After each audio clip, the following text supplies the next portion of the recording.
This album is called Far Side Virtual by James Farrow. I don't know too much about James Farrow. I might even think that's an alias or maybe his real name. I'm not sure. This album came out in 2011, and this album. All right, if you want to like talk about vaporwave music, this album came out before vaporwave was really a category. From what I've been reading, the reason why is because this album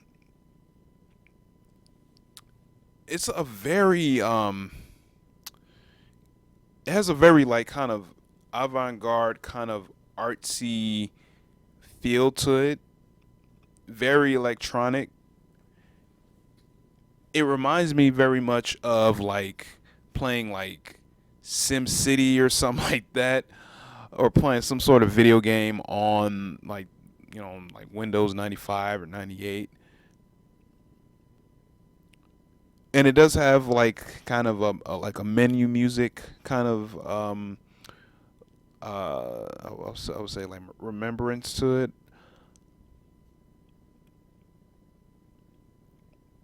or not even remembrance. I think that's the wrong word, but like it kind of reminds me of like menu music a little bit, but the music is very, it has like a very hyper kind of feel to it on some tracks, very melodic. Sometimes it kind of sounds like robots made the music, and that and and they're trying to create some sort of like new kind of music. That's another thing that this album reminds me of. It sounds very like you can't put like a genre on it or something like that. It has a very genreless feel. I mean, yeah, you could say yeah, it's avant-garde. It's electronic music. I mean, you can put all these names on it, but it's like when you hear it, you can't really like really put some sort of like name or title or a box on it. It just sounds that fresh. Back to the music, like on a kind of a technical basis. It has a very clean, sharp sound when you listen to the album. It sounds very sharp. And I'm even trying to think, like, is it like maybe some of the tracks, but there isn't very much like of a bass lines or anything like that. Um, and also the album just has a very like sterile feel to it. Even like when you hear a lot of the synths on the album. I mean, I think this whole album is pretty much sample free, except for some of the sound effects and stuff like that. Like some, I think I hear like a Windows sound effect or a sound effect from Apple or something like that, or but like it just has a very like a synthetic life form feel or something like that. Like I said, like robots made it, because on some tracks you hear like some like a choir sound, and it sounds like a choir patch on a keyboard that has a very like robotic sound, and that's pretty prominent in this release. You'll hear a lot of kind of like synthetic voices. Like you'll hear um, like synthetic speech, like text to speech sounds, and you hear a lot of I would say choir sounds or voice sounds that are very synthetic. Came straight off the keyboard, and I'm trying to think like how like what was like the basis like composition wise to make a lot of the tracks on this album. It's really hard to kind of think about. I don't know. The album does have a futuristic feel to it,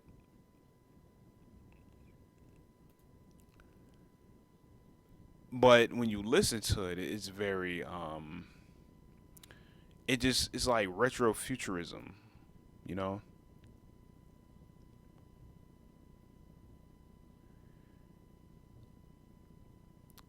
One thing, I mean, I like this album a lot. I mean, I listen to it quite a bit.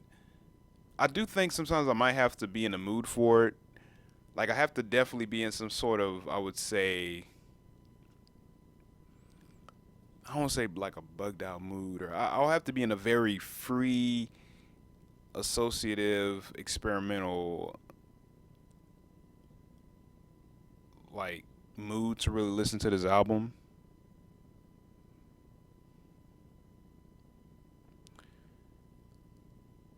Looking at the artwork on this album, it's very different. Very very different. Like right here on the like bottom left, you see Far Side Virtual. Excuse me, Voltral. Where is the name James Furrow at on here? I don't see it.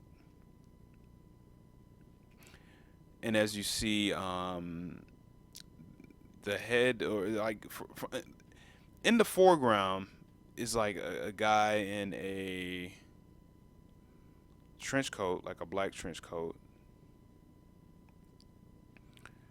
and the head is of a like an iPad, and then in the screen it's blue skies with a couple clouds, and then you see this kind of like shape of side of a person's face that's like made of other shapes.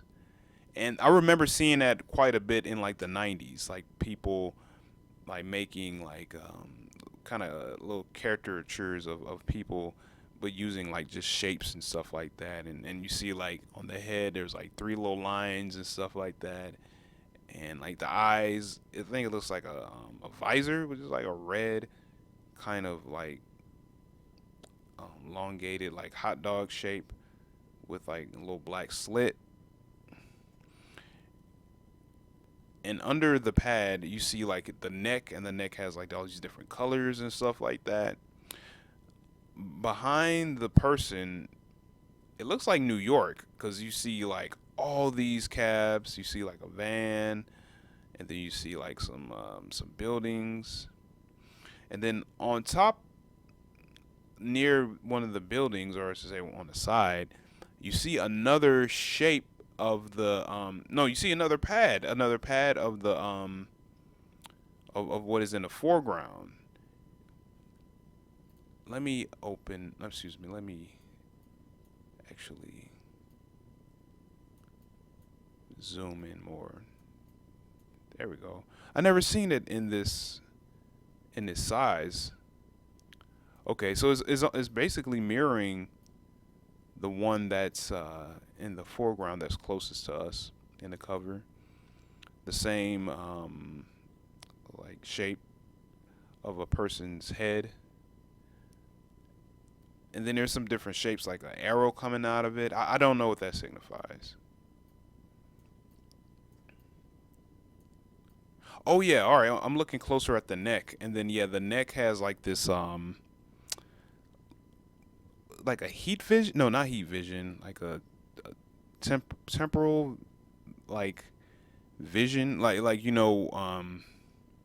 what they use to show heat in certain things or on people, like where the heat is. That's what the neck looks like. And Foresight Virtual, the colors of the title, there's blue, there's red, and there's yellow. And then there's blue, then green, then red, then yellow, then blue, then red, then yellow and blue,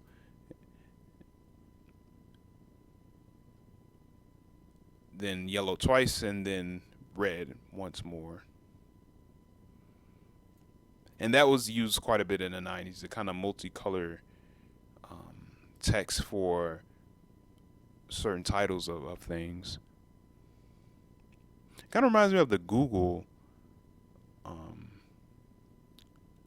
the old like Google, I would say, text that they used for a bit, if I clearly recall.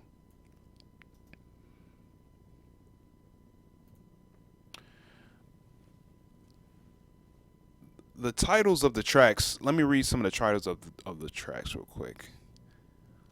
Track one is called Linden Dollars. Track two is called Global Lunch. Track three is called Dubai Dream Tone. Track four is called Sim. Track five is called Bags. Track six is called Pixar, Nia, and the Future of Norman Rockwell. Seven is called Palm Trees, Wi Fi, and Dream Sushi. Eight is Froyo and Cellular Bits.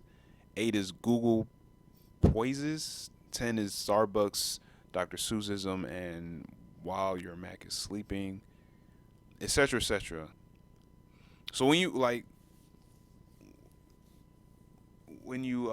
read these and you when you listen, I guess they're trying to put like a certain concept on the track, or put like a certain vision in your mind when when you were listening to the track, and when you read the title, I guess. So the thing is, I'm trying to think, like, when I listen to these tracks, do like, is the image of these words or the titles, are they like popping up? I don't think so too much, but I can kind of see where they where James Furrow may get at by making these tracks, trying to paint a picture in your mind a little bit. Google Poises, the ninth track. Yeah, I get a Google kind of concept from that track, or almost the whole album, pretty much.